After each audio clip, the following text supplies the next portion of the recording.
নমস্কার বন্ধুরা, সকলকে জানাই মিষ্টি সকালের শুভেচ্ছা। ঈশ্বরকে ধন্যবাদ জানাই এত সুন্দর একটা সকাল উপহার দেওয়ার জন্য। আজকে ছুটির দিন, রবিবার। তো চলো সকাল সকাল দেখো রান্নাঘরে চলে এসেছি। মোটামুটি 7টা নাগাদ ঘুম থেকে উঠে পড়েছি। তার কারণটা তোমাদের সাথে আস্তে আস্তে বলছি। ছুটির দিন কি হয়, একটু দেরি করে উঠি, সোনুকে একটু দেরি করে তুলি। আজকে সোনুর আঁকার এক্সাম আছে, ওই জন্য সকাল সকাল তুলে দিয়েছি যাতে একবারও একে এক্সাম হলে যেতে পারে। সেই জন্য আসলে ও খুব একটা প্র্যাকটিস করে না, তো ওই আঁকার দিন, আঁকার পরীক্ষা থাকলে তখনই একটু বসে। তো সকাল সকাল ডেকে তুলে ওকে তাড়াতাড়ি খাইয়ে দিলাম, দিয়ে দেখো রেডি হয়ে নিয়েছে, নিজের ব্যাগে জল টল সব ভরে নিচ্ছে। মোটামুটি 9টা থেকে ওর এক্সাম শুরু, তো 8:30 নাগাদ বাড়ি থেকে বেরোবে। তো এই যে একদম রেডি, ওর দাদার সাথে যাবে, আজকে ওর বাবা বাড়িতে নেই, সেই জন্য টোটো করে চলে যাবে। তো এই যে এক্সাম হলে যাওয়ার আগে ভালো করে দিস, ঠিকঠাক করে আঁকিস, সব কিছু নিয়েছিস কি না, এই কথাগুলোই ওকে বারবার বলছিলাম। আর দাদার সাথে সাবধানে যাস। আর দুষ্টুরও আঙ্কেল চলে এসছে, দুষ্টু পড়তে বসে গেছে। তো এখন আমি আর দুষ্টুর আঙ্কেল দুজন মিলে একটু চা খেয়ে নিলাম।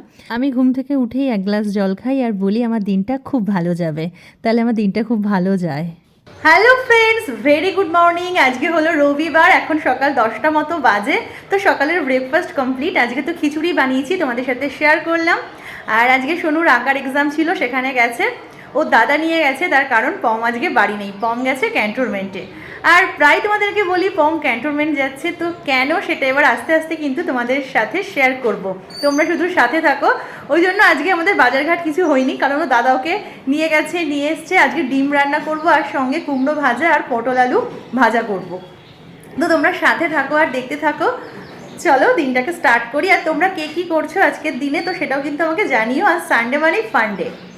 আকাশটা দেখো কি সুন্দর, মানে মনে হয় এরকম আকাশ দেখলে যে পুজো একদম এসেই গেছে, একদম শরতের আকাশ মনে হচ্ছে। ভাসালো সাদা মেঘের ভেলা রে ভাই, লুকোচুরি খেলা। তো চলো এবার রান্নাবান্না ঝটপট করে ফেলি। মোটামুটি যা কাজ আমাদের রোজকার, সেটাই।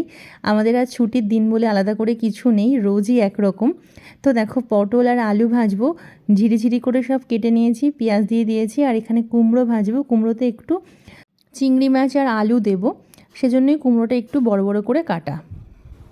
পম আজকে বাড়িতে নেই, বাজার যাওয়ার সমস্যা, সেজন্য আজ আমাদের আর চিকেন হচ্ছে না, ডিমের ঝোল করব। আর সোনু মোটামুটি আসার সময় হয়ে গেছে, 2 ঘন্টার পরীক্ষা, তো এই যে চলে এসেছে। তো আসার পরে অনেক প্রশ্ন, কেমন পরীক্ষা দিলি, কি হলো। তো সোনু স্বভাবতই খুব ভালো দিয়েছি, সব পরীক্ষাই খুব ভালো দেয়। রেজাল্ট বেরোনোর সময় তখন একটু গন্ডগোল হয়ে যায়। সোনুর হাতে কেকের প্যাকেট, ওখান থেকে ওকে কেক দিয়েছে। তো বাড়িতে এসে এখন ভাই কান্নাকাটি করছে, খাবে না, কিন্তু কোনো কিছু নিয়ে একটা ইস্যু পেলে ঝামেলা হওয়া চাই। আর সোনু যে ড্রেসটা পরে গেছিলো, এটা আজকে প্রথম পরলো। এই ধরনের জামাও একদমই পরতে চায় না। আগে কিন্তু বাজারে গিয়ে একদম ফুল পা পর্যন্ত ঝাপানো জামা, এখন আর সেটা পছন্দ করে না। এখন জিন্স টপ, স্কার্ট এগুলো পছন্দ করে। সময়ের সঙ্গে সঙ্গে সব কিছু চেঞ্জ হয়। তো বাড়িতে এসে একটু রেস্ট নিয়ে আমি বললাম যে একটু ডিম ছাড়িয়ে দেবে নাকি, তো রাজি হয়ে গেল। ডিম ছাড়াতেও খুব ভালোবাসে, ডিম খেতেও ভালোবাসে। আসলে ছোটো থেকে ওর ডিম খাওয়াটা বারণ ছিল, সেজন্য খুব একটা ডিম খেতে দিতাম না অ্যালার্জির কারণে। তো এখন একটু আধটু দেই, আর ওই জন্যই ও যেটা বারণ তো সেটাই ভালোবাসে, তো ছাড়াতেও ভালোবাসে। তো এই দেখো এখানে মশলাটা কত সুন্দর করে কষিয়ে নিয়েছি, দারুণ করে। আজকে বেশ একটু রসিয়ে কষিয়ে রান্না করব। আর ডিমগুলো আমি আলাদা করে ভাজি না, এর মধ্যেই দিয়ে দেবো। ভালো করে আগে মশলাটা কষিয়ে নিচ্ছি, খুব সুন্দর করে। দেখো তেল ছেড়ে এসছে সব দিকে। রান্নার তো আমি তোমাদের সবসময় বলি যে আমি সুন্দর করে কষিয়ে রান্না করতে কিন্তু বেশ ভালোই বাসি। খুব একটা বেশি ঝাল দেবো না, বাচ্চারা খুব একটা ঝাল খেতে পারে না। তাও মোটামুটি একটা কাঁচা লঙ্কা দেখতে পাচ্ছ, আরও একটা দুটো দেবো শেষের দিকে। আর যখন মিক্সিতে বেটেছি তখন সব কিছু একসঙ্গে দিয়েই বেটে নিয়েছি। ডিমগুলোকে এখন একটুখানি খুন্তির মাথা দিয়ে কেটে কেটে দিচ্ছি, তাহলে ঝোলটা বেশ ডিমের মধ্যে ঢোকে, ভালো লাগে খেতে। আর তোমরা হয়তো সবাই ডিমটা আলাদা করে ভাজো, কিন্তু আমি এরকমভাবেই করি, আলাদা করে আর ভাজি না। তো এখন আবারও সুন্দর করে নাড়িয়ে চাড়িয়ে বেশ কষিয়ে নেব। ডিম খেতে আমরা সবাই ভালোবাসি। পম কয়েকদিন ধরেই বলছে ডিমের ঝোল করো, তো যা গরম, ওয়েদার তেমন খুব একটা ভালো না বলে করতে চাচ্ছিলাম না, কিন্তু আজকে আর কিছু করার নেই। আর কয়েকটা লেবু কেটে নিয়েছি, বাচ্চাদের এখন ফলের রস দেবো স্নান করার আগে। এই টাইমটাই আমি ওদের ফলের রস দিই, মোটামুটি স্নানের আগেই দিই।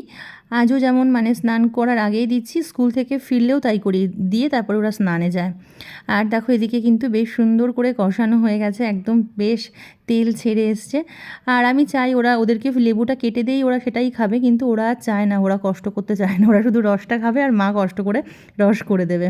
তো বেশ সুন্দর কষানো হয়ে গেছে, দেখো একদম তেল ছেড়ে এসছে, আলুও দিয়ে দিয়েছি, দিয়ে ভালো করে নাড়িয়ে চাড়িয়ে নিচ্ছি, নিয়ে এবার এখন জল ঢেলে দেওয়ার পালা। তোমরা সবাই জানো ডিমের ঝোল কীভাবে করে, তো আজকে আমি যেভাবে করছি সেটাই তোমাদের সাথে শেয়ার করলাম। তো দেখো এখন একদম রেডি।